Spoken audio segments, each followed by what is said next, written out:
Welcome to the Practical Ascension podcast. I'm your host and soul alchemist, Tracy Goody. Stay with me for practical guidance and flow for your modern life through this time of ascension.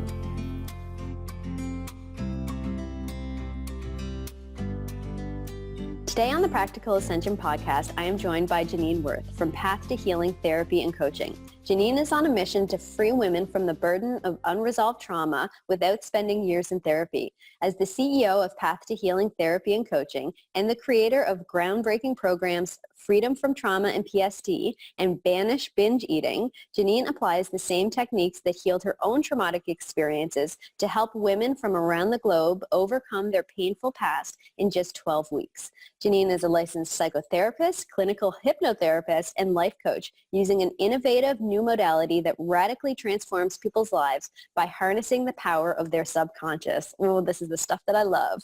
So thank you so much for joining me today, Janine. Thank you so much for inviting me. I'm really excited to be here. Yeah, it's my pleasure to have you. I'm so excited to hear your wisdom around this topic, which is so important, and especially for women right now where all of this stuff is kind of just coming up to the surface and we're being forced to deal with these things because there's nowhere to hide from them anymore. I really will appreciate your insight here on this. So I know that a lot of our listeners do struggle with unprocessed trauma and PTSD. So Again, I'm really excited to hear this stuff. What are some of the ways that you see past trauma manifest in clients' lives? So with business entrepreneurs particularly, I notice that a lot of them have visibility issues. A lot of them have procrastination or lack of motivation issues, money mindset, so blocks around money. Not having very strong boundaries, yes. both with in their personal life and with their clients and in their businesses. And then one that kept on coming up that about 85% of my clients had, whether they were entrepreneurs or not, is disordered eating, and particularly binge eating, which is a self-soothing coping mechanism. So some people use alcohol or drugs or, gambling, and some people use food. I see a lot of entrepreneurs do that, especially as they start to become more visible and start to make more money. I do notice that happens a lot. Yes, because they have the emotional baggage that they haven't dealt with, and a lot of people don't really make that connection between their issues and unresolved trauma, because what I found is that a lot of people don't really understand trauma. And you have the newsworthy trauma, and then you have what I call non-newsworthy trauma. Yes. And especially with the non-newsworthy trauma, that the enoughness issues, self-esteem, not feeling good enough, all of those, that the people don't make that connection and don't realize that it's literally holding them back in their businesses.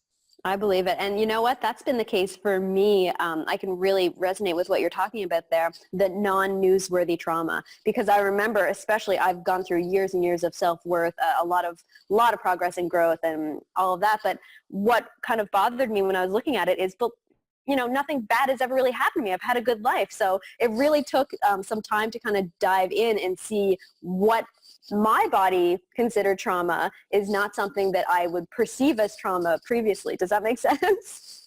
It makes perfect sense. And I noticed this, especially in my support group. A lot of women would say, well, in the beginning, I didn't even really know if I should join because it's not as bad as. Yes. Yeah. And then they start comparing it, because that's what we've been taught to do in society, is to compare ourselves to everything, even in the stuff that's not so nice and pretty.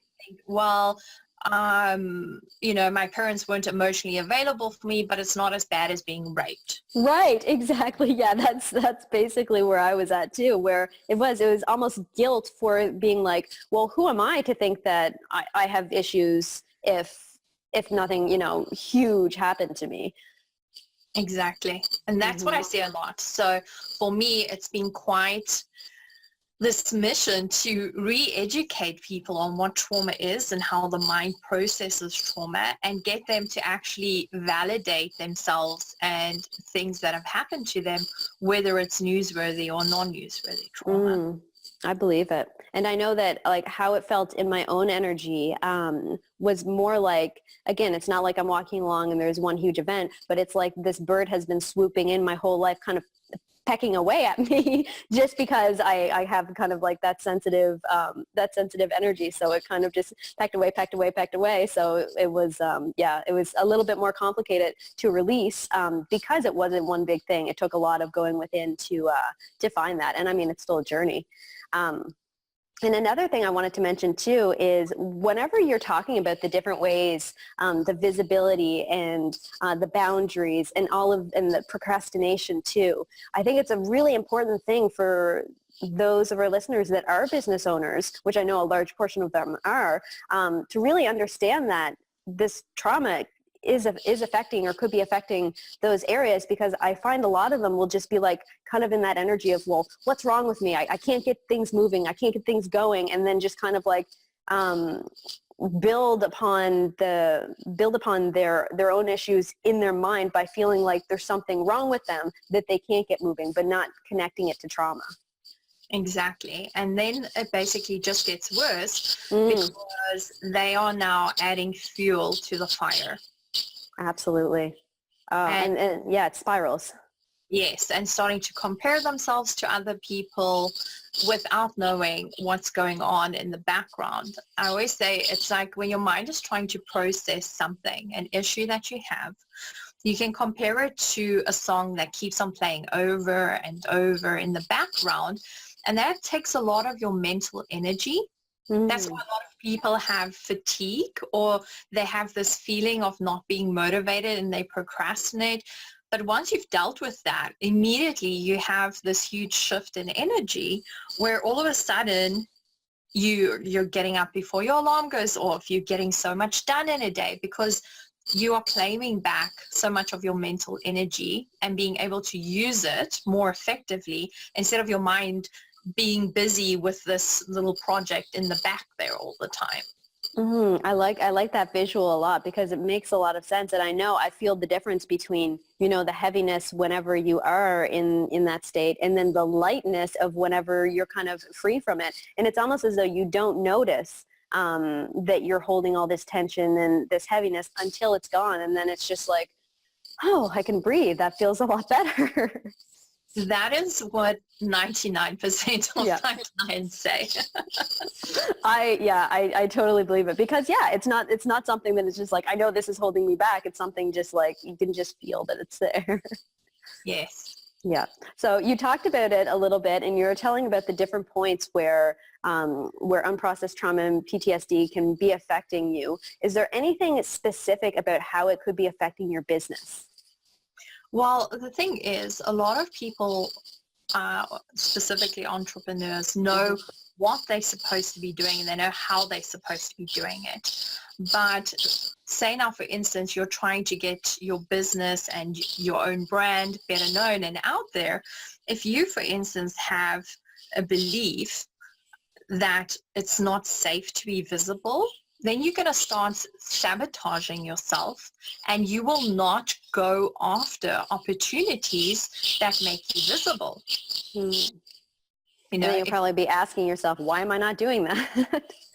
Yes, or you will try and make the effort to do it, but then right at the last minute will end up sabotaging yourself so that you can say, well, I tried and it didn't work out, kind of.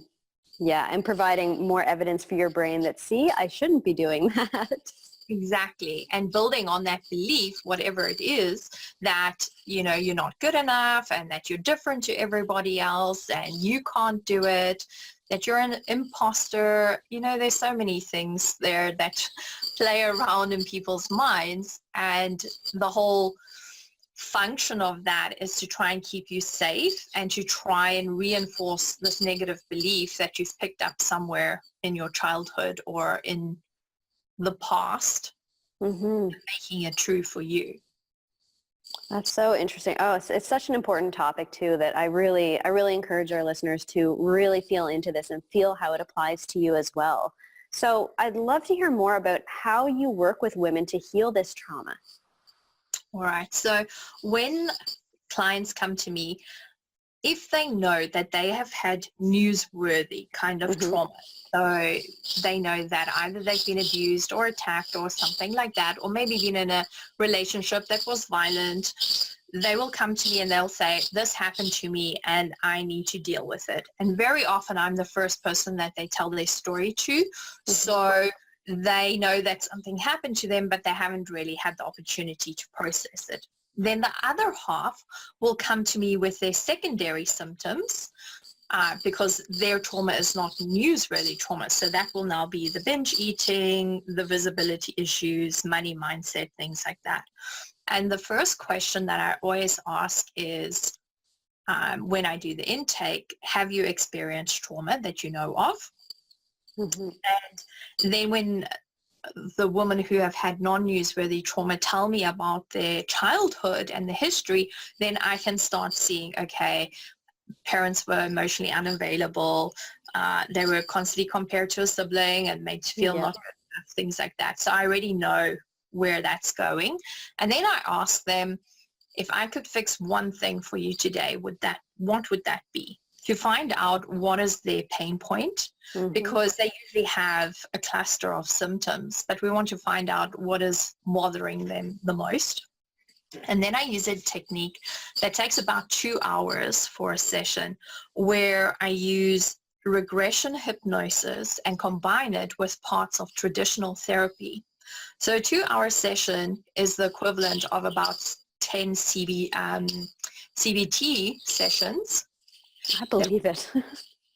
And I love using that because there's no guesswork involved. We are basically dialoguing directly with the subconscious mind, whereas talk therapy, we talk about something, then we ask questions, and then they're guessing. Well, I think it could be that, Mm-hmm. and they feel like that. Where with this, we are going to specific events that the subconscious mind is holding on to, and then we can release that so the client has immediate relief.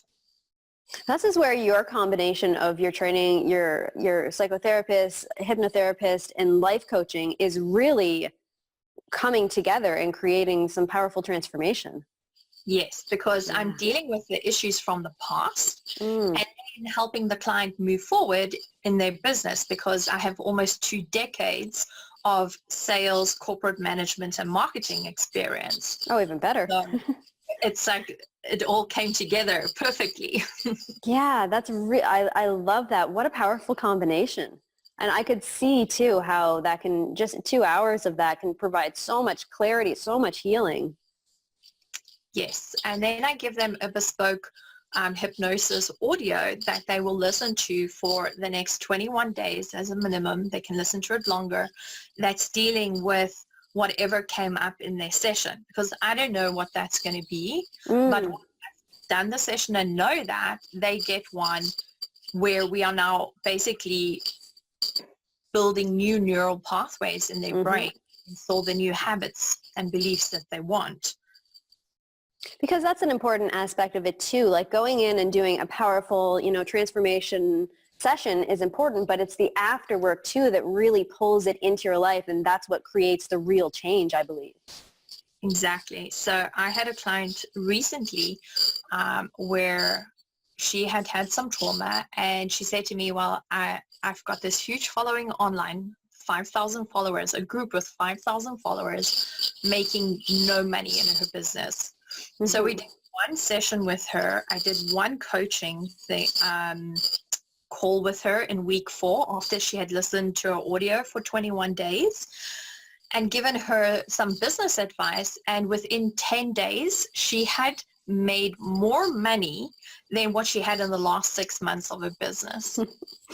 It's so crazy though, but like I love seeing that, and I love hearing these stories of these like really tangible results that come about. And I find that it surprises the client, and it even surprises like me when I see my clients getting results like that, because it's it's just like, I understand how this works. I understand you're creating these new beliefs and how you're attracting it and how your energy's opening up and you're not protecting or sabotaging yourself anymore. But still, when you see it happen, it's just, it's so much fun, and it's so exciting. It's amazing. And that's the part that I love about my career the most, is seeing that it's like, here's the before and then here's the after, getting those messages, saying, you're a magician. How did you do that? It's like, actually, it's all based in science, but a little bit of magic is great.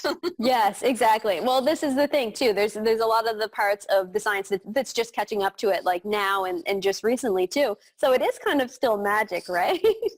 Yes. Well, the results are magic. So. Yes. Yeah. Yeah. Oh, I love that so much. Oh, that sounds so powerful. So now those of our listeners who are really resonating with this topic, what one piece of advice would you give them to start or continue this road to healing? Well, I believe that inner child work is really, really powerful. Oh, preach. I am so with you on that. And I know that a lot of people, when they're starting out on their healing journey, they are basically testing the waters, and there's so much information available online that they don't really know where to start. Yeah. So I actually developed a self-study program called Heal Your Inner Child. And that's basically where I tell people that's a good starting point, because regardless of how nice your parents were or what wonderful intentions they had, at some point somewhere in your childhood, whether it's a teacher, a bully at school, somebody would have said something to you or made you feel that you are not good enough in some way. And that's a very good place to start. And then from there, because I believe healing is like peeling an onion. There are so many layers. And this is a good way to start, and then move on from there. And people that start that journey, they get led. And I believe that you meet your healers when you're ready for them. Oh, yes. Yeah. So that's a good place to start, and then go into that, because a lot of people are scared of doing inner work, especially people that have had newsworthy trauma. They think, oh, well, I don't want to be re-traumatized. That's not how the mind works. Yeah. Dealing with that and getting it out of your life is going to serve you so much better in the long run. So find support. You don't have to do it alone. There's so many people that have these issues, but we just didn't speak about it in the past. It is. It's, and you do have to have, I like the word courage whenever I'm thinking about this stuff, because that feels really heart-based to me. It's not about not having the fear to go into these places. It's about kind of having the courage to be like, I know this isn't comfortable for me, but I know going into it is what's going to be highest and best for me. So that's a really important point too. Exactly. I read something very funny today that really made me smile, and it said that, the term self-development makes it sound like it's going to be so much fun, but if they said, the truth that it's making yourself so uncomfortable that you feel like you're dying, nobody would do it, and we'd all be screwed. Yeah. I completely agree with that too. Yeah, it's true. And I know I felt like that many, many times. And it goes up and down, right? Like I'll have periods where it is important that I'm looking within and I'm doing some deep healing and I'm working with healers and I'm focusing on myself. And then I have other periods where it's more of a flow and things are going. And then I know that it will come time to look within again and do that. But it is, you have to go through the darkness to get to the light. And I totally agree that it is a process. Yes, that's why I say that healing is a journey, and you need to embrace all parts of that journey, even the rocky parts, because the end destination is so beautiful that it's worth it. Yeah, absolutely. And I just want to kind of rewind to that childhood trauma thing here really quickly again, and just kind of putting it into perspective, because I know that I know I've done a lot of inner child work myself, and Yeah, again, super happy childhood, but there's all kinds of pieces that played into it. And just like kind of as an example, I have a sister that's 4 years younger than me. And I remember one of the things that I had been working through quite a lot is that it's okay to have my needs first, because just having that baby around and knowing that, okay, well, let's take care of her. Or, you know, if she's upset, let her pull my hair to make her happy, whatever needs to be done. And it's all of these little things that this 4-year-old self took on these beliefs that they continue to grow, and I continue to get evidence of them throughout my life. So just kind of putting a bit of a perspective there on what little things can actually cause big things later on. Yes. And, you know, I also see that quite a bit in my clients is what we call parentification. And that is especially in the bigger families where they have to basically take on a responsible role for younger siblings. Yeah, that was me too. That is actually not their responsibility. They're way too young. Yeah. And that puts them into that carer role. And like you said, your needs then all of a sudden are always on the back burner. That becomes your normal. And later on in life, that can cause some real issues, especially when it comes to boundaries. Yeah. Yeah, I totally resonate with what you're saying. My mother had twins whenever I was 13 years old. So I was like, so I have 4 other siblings. So I was very much just like in this mothering role, always doing stuff. It made me super responsible and super adaptable to be able to do stuff. So I got lots of great stuff out of it. But then myself becoming a mother, it was just like there was no boundaries of care for self. It took me like 10 years of being a mother before I actually started being able to, okay, you're going to eat because it's important to eat. Like you're going to shower because it's important to shower. Just super simple things like that I had to find my way back to. Absolutely. And the thing is, most people don't even realize that it's an issue until it's a huge issue. Yes. Yeah. And then then you're kind of face the dragons in front of you. So I guess I'm going to deal with this now. Yeah. So now a question that I ask all of my guests, what is a time that you stepped into ascended living? So really moved and transformed a challenge, struggle into growth, love, or abundance? I've had quite a few of those in my life, but I think probably the most dramatic is surviving a hijacking, kidnapping, and attempted rape at age 8. Sorry. Yes, that fits. Yes. So I had a traumatic childhood myself. And then on the actual day that I got my driver's license, because I grew up in South Africa and we get it at 18 there, I was then that evening hijacked, kidnapped, and almost raped at gunpoint. So about a week after that, a friend he didn't realize what had happened to me. I was sitting in my car on a parking lot, and he crept up to my car and hit his hand on my driver window. And I tell you, it felt as if I wanted to jump out of my skin. I had heart palpitations, flashbacks, and I knew, okay, I need to go and seek help because those were obviously PTSD symptoms. And yes.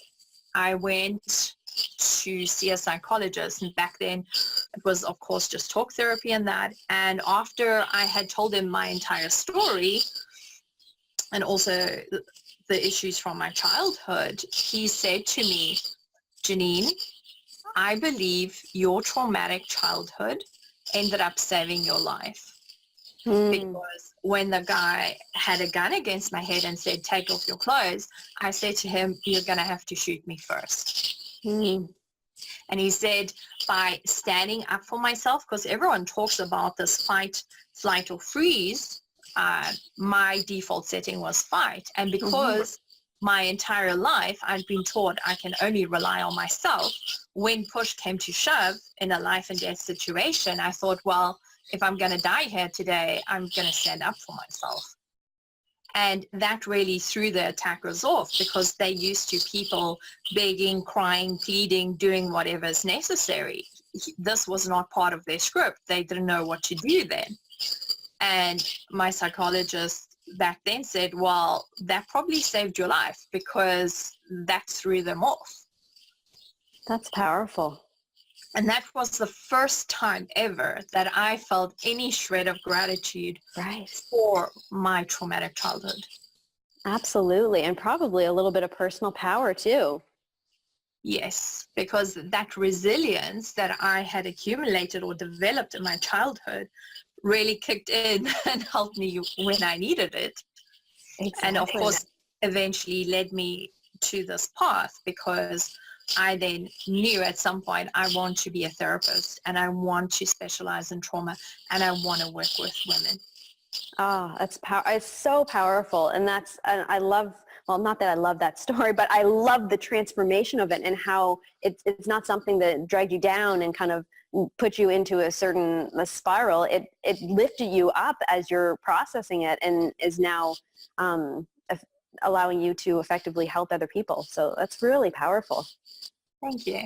Yeah, I love that. So what are you working on right now? And I will put some links in the show notes below here, but what are you working on right now and where can listeners go to find you online?